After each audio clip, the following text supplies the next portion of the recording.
keep playing good basketball. Now we're coming back home and we gotta protect home court. And this is the finals. It's dramatic. Middleton three-pointer.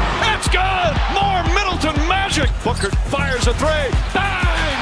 Devin Booker from downtown. Knocked away and stolen by Holiday. And a pinnacle ball throws it down. What a turnaround! We know what the deal is. It's one game away from being the NBA champ. But the job is not done.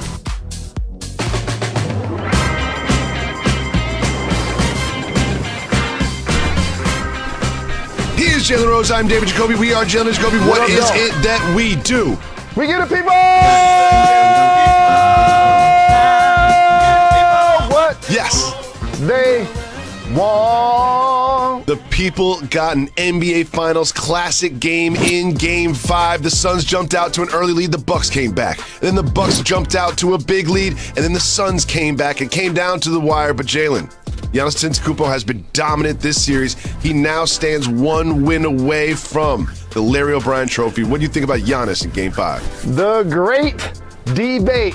Bag up, please, and let me cook.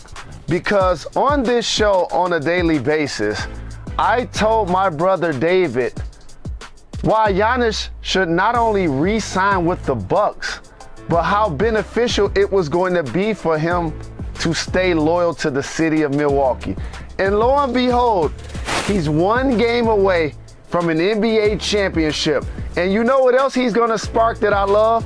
He's gonna spark the debate that all rings aren't created equal. I hate to be the bearer of bad news, everybody, but if and when Giannis wins this championship and the loyalty that he showed to the city of Milwaukee and the Bucks, he's gonna enjoy that ring. He's gonna appreciate that ring. He's not gonna have to, oh wait, go join a super team in order to get one. He didn't have to do that. Chris Middleton elevated within the system. And then all of a sudden, you add Drew Holiday, you add Bobby Portis, you add PJ Tucker. And they're doing it without their starting shooting guard, Dante DiVincenzo, by the way. So the Milwaukee Bucks are on the doorstep again of getting a first championship since the early 70s. And shout to Giannis because he's been outstanding in these finals. He has been outstanding in these finals, and he had a finals moment in Game 5, and you know exactly what I'm talking about. Devin Booker, down by 1 point, drives to his left, gets the ball stolen from him from Drew Holiday right there. Just look at Drew's eyes.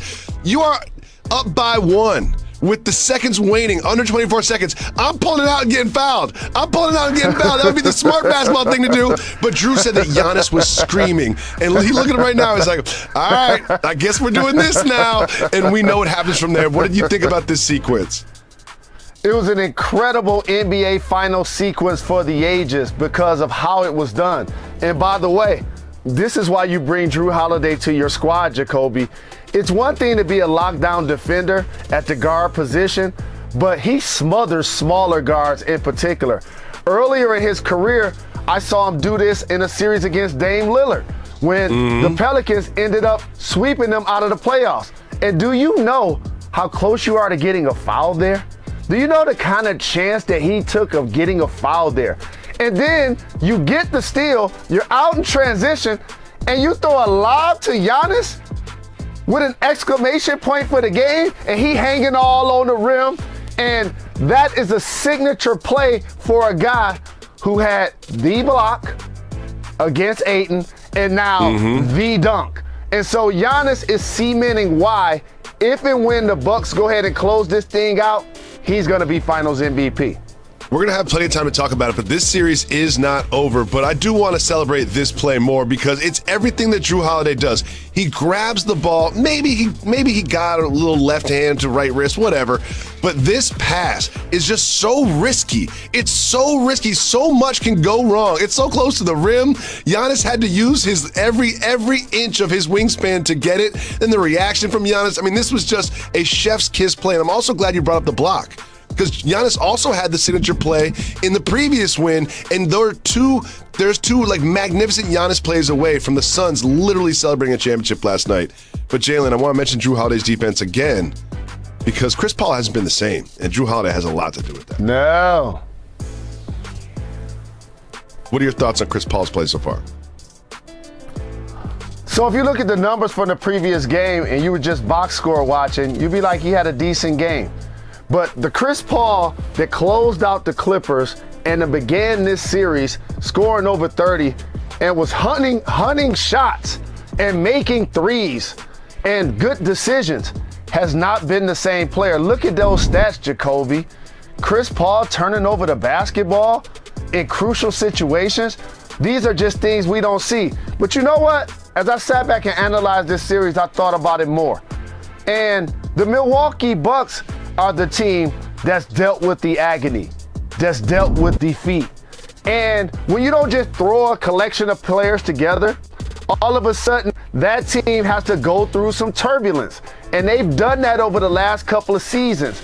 They've watched the Toronto Raptors with Kawhi Leonard go on to win the East and win the championship. They watched the Miami Heat go on to win the East. They saw the Nets create a super team. They hearing about the process in Philly. And then all of a sudden, they can stay consistent to what they've done. They make it to the NBA Finals. Now they have a great now they have a great opportunity to win the championship this year. While we've mentioned Giannis' performance the last couple games, someone else who needs to be recognized is that man, Devin Booker. He has been absolutely on fire on the offensive end in the last two games in particular, 40 plus in both of them, both losses. What do you think about Book? So here's the deal. It's been great to see Book and Middleton go back and forth at it in the mid-range. And here, basketball purists, I want to tell you why this looked different. In these finals, it's not 5 players on both teams standing around the three-point line, drive and kick, and launching up three-point shots with 19 or 20 to go on the clock. They're actually exhausting possessions. One pick and roll, one reverse, go downhill, drive, kick, swing. And it's refreshing to watch Devin Booker and Chris Middleton light up the scoreboard. But here's the difference. Devin Booker doesn't have a Giannis. Devin Booker doesn't have Chris Paul playing the way Drew Holiday played, in particular in the previous game. That's why they're trailing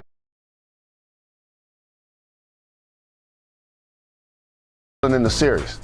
They are trailing in the series, but it's on such a razor-thin margin. I mean, Devin Booker had the ball in his hands, down by 1, and I was like, oh, this is going in. I think everybody watching that game was like, this is going in. He's about to give him a 1-point lead. We'll see what happens when they go back on the other end. But you mentioned Middleton. Middleton has been a key contributor to the Bucks, especially closing out games, and again, he was on fire last night. What did you think of Middleton hitting some tough shots like that one?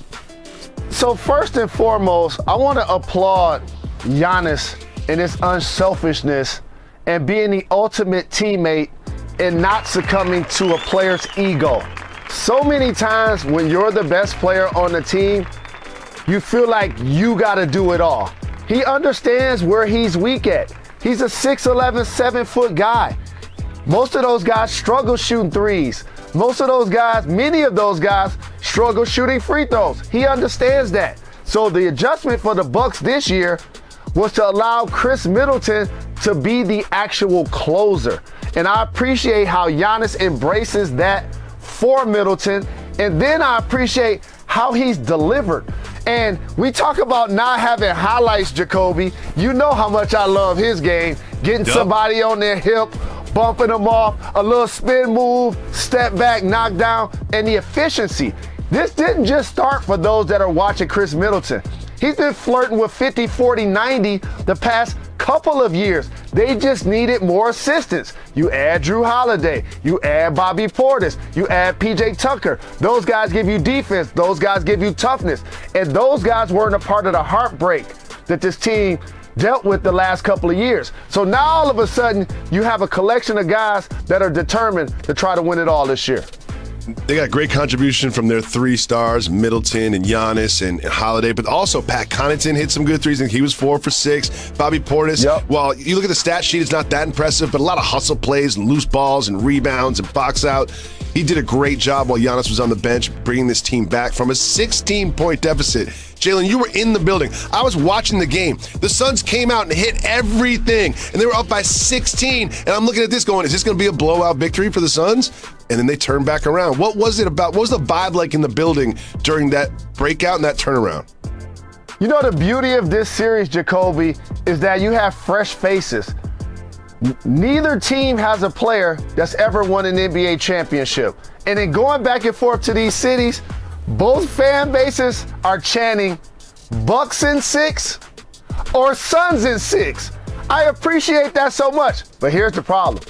Shout to Brandon Jennings, who actually was the first person in the Buck uniform recently to call this out. The Bucks have a chance to actually do it in 6. So for Phoenix, the vibe was great, Jacoby. They were moving the ball. The crowd was in the frenzy. There was a dude counting his money on the front row. And then all of a sudden, the second quarter started. And when the second unit came in, the Bucks started to play harder. They started to play more physical. And here's what the Phoenix Suns did that allowed the Bucks to get back in the game. They started shooting too fast in the shot clock. I remember sitting there watching the game, and I'm like, it was like 5 straight possessions, Jacoby, where they shot the ball within the first 5 or 8 seconds of the shot clock. That now allows the team momentum plays to get back in the game. And then Portis made a couple of shots. And then Connaughton made a couple of shots. And then Middleton and then Drew Holiday. And then you bring Giannis back in. It was a great basketball game. It was a lot of ebbs and flows. Jalen, Team USA got a big warm-up win against Pau Gasol. Remember Pau Gasol and Spain? And they